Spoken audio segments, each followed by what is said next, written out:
ইরানের ওপর যুক্তরাষ্ট্র ও ইসরায়েলের যৌথ হামলায় জড়িত থাকার অভিযোগে সৌদি আরব সহ ৫টি আরব দেশের কাছে বিপুল অঙ্কের ক্ষতিপূরণ দাবি করেছে তেহরান।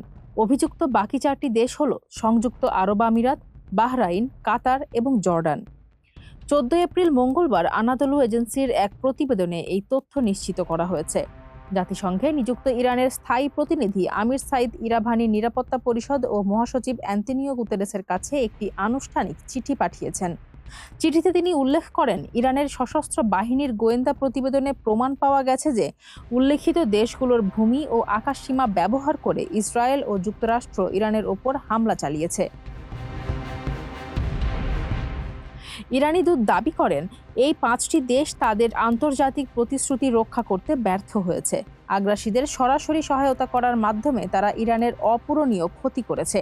তাই সংঘটিত সব ধরনের বস্তুগত ও নৈতিক ক্ষতির দায়ভার এসব দেশকেই নিতে হবে এবং অবশ্যই ক্ষতিপূরণ দিতে হবে।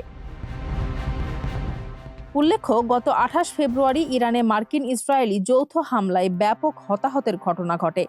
এর প্রতিবাদে ইরান জর্ডান ও উপসাগরীয় অঞ্চলে মার্কিন ঘাঁটিতে পাল্টা হামলা চালালে পরিস্থিতি চরম উত্তপ্ত হয়ে ওঠে। বর্তমানে ২ সপ্তাহের একটি যুদ্ধবিরতি চললেও আঞ্চলিক অস্থিরতা কাটেনি। এদিকে ইসলামাবাদে ইরান ও মার্কিন প্রতিনিধিদের মধ্যে ২১ ঘন্টার ম্যারাথন আলোচনা অনুষ্ঠিত হলেও কোনো সমঝোতায় পৌঁছানো সম্ভব হয়নি। ফারজানা হাসিন, মানবকণ্ঠ।